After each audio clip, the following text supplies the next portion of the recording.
नमस्कार, आप देख रहे हैं न्यूज डीएनए इंडिया। अब होगा खबरों का डीएनए। मल्टीलेयर फार्मिंग से किसानों की आय 2 गुनी नहीं 7-8 गुनी बढ़ सकेगी। आज सुबह मल्टीलेयर फार्मिंग के जनक जैविक कृषि वैज्ञानिक सागर, मध्य प्रदेश निवासी आकाश चौरसिया ने कहा कि जैविक पद्धति से यदि मल्टीलेयर कृषि की जाए तो किसानों की आय प्रति एकड़ 7-8 गुनी बढ़ सकती है। उन्होंने स्वयं से 10 लाख रुपए प्रति एकड़ की आय प्राप्त की है।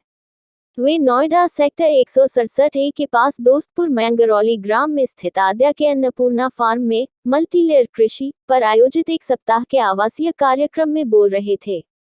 कार्यक्रम का उद्घाटन लोकसभा सांसद और भारतीय किसान संघ के अध्यक्ष भाई वीरेंद्र सिंह मस्त ने किया। वीरेंद्र सिंह जी ने अपने उद्घाटन भाषण में आद्या ऑर्गेनिक के प्रयासों की सराहना की और कहा कि प्राकृतिक कृषि की ओर वापस लौटना ही रोगमुक्त समाज की ओर बनने का विकल्प है। प्राकृतिक जैविक कृषि के प्रति जागरूकता फैलाने का काम करके आद्या ऑर्गेनिक और अवसर ट्रस्ट किसानों की बहुत बड़ी सेवा का कार्य कर रहा है। अवसर ट्रस्ट के अध्यक्ष और पूर्व सांसद RK सिन्हा ने कहा कि सरकार को पॉली हाउस की तरह ही मल्टीलेयर फार्मिंग को प्रोत्साहित करने के लिए सब्सिडी देनी चाहिए। जहां पॉली हाउस के लिए 40 लाख रुपए प्रति एकड़ की सब्सिडी सरकार दे रही है, मल्टीलेयर फार्मिंग का ढांचा तो प्रति एकड़ 10 लाख से कम में ही तैयार हो जाएगा और धीरे धीरे करके हथेली से पसीना आने लग जाएगा। और जब हथेली से पसीना आता है तो हथेली में खुजली होना चालू हो जाती है। और हमारे जो पूर्वज और विद्वान हैं वो ये कहते हैं कि अगर हथेली में खुजली चालू हो गई है तो इसका मतलब ये है कि लक्ष्मी आने वाली है। तो ताली बजाने से 2 फायदे होंगे और वो हमको नहीं होंगे, किसी और को नहीं होंगे, आपको होंगे। ताली बजाओगे तो आपका एक तो बॉडी पूरा फ्लैश हो जाएगा, ठीक है, हरदम आपकी बॉडी फ्लैश रहेगी, नर्वस सिस्टम पूरा फ्लैश हो जाएगा, तो चिकित्सा आपकी स्वयं हो जाएगी। सो आप हेल्दी रहेंगे। और दूसरा, ताली बजाओगे तो पसीना आएगा और पसीना आएगी, खुजली होगी, खुजाते रहेंगे तो घर में लक्ष्मी आना चालू हो जाएगी। और मुझे लगता है यहाँ पर सारे लोग इसलिए बैठे हैं कि 2 काम हो जाए जीवन में, एक तो हम हेल्दी रहें और दूसरा पैसे आते रहे। तो ताली बजाने से ये दोनों काम सिद्ध होने वाले हैं और इसका डायरेक्टली फायदा 100 to 100% आपको ही होने वाला। तो आप हमारा उत्साह बढ़ाने के लिए बजाएं या ना बजाएं, अपना फायदा करने के लिए जरूर बजाएं। तो मैं आप सभी से आग्रह करता हूं कि आज की जो मुख्य अतिथि हमारे बीच में है, एक बार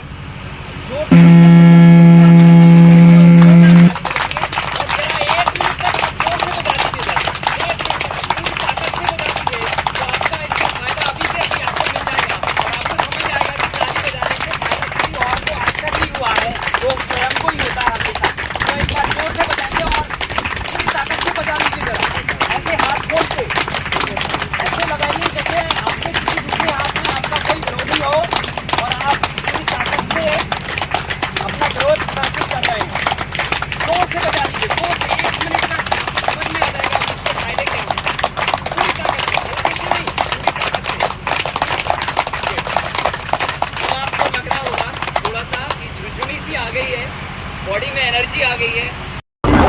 भाई का आदेश दिया, मैं लिया था, वहाँ से आया। कल एक लखनऊ कार्यक्रम, रविंद्र भाई का, मैं रविंद्र भाई आपके आदेश का पालन करता रहा हूँ, ठीक समय से आऊँगा, थोड़ा लेट हो गया, मैं क्षमा चाहता हूँ।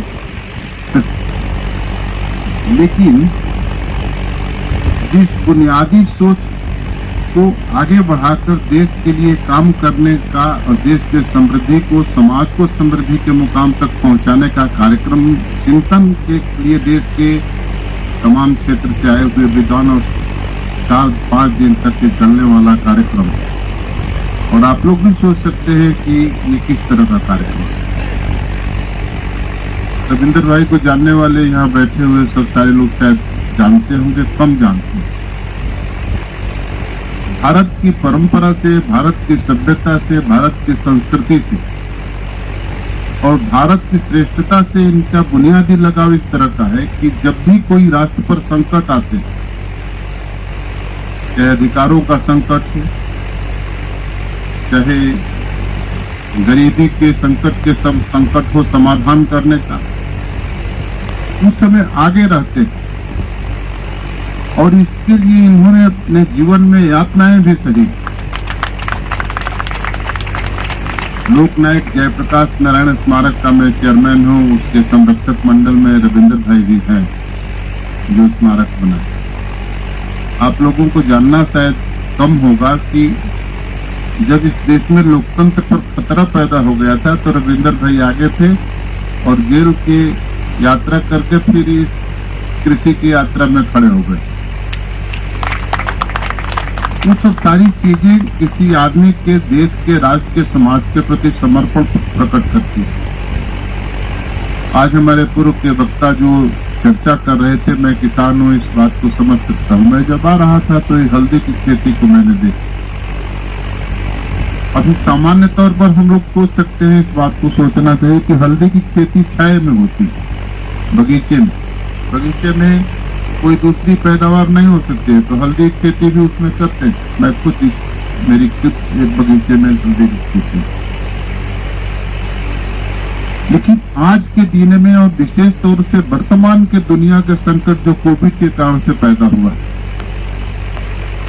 उसमें दुनिया कोई अपने क्षेत्र के हर खबर को पाने के लिए हमारे चैनल को सब्सक्राइब करें, लाइक करें और शेयर करें। साथ ही बेल आइकन को दबाना ना भूलें।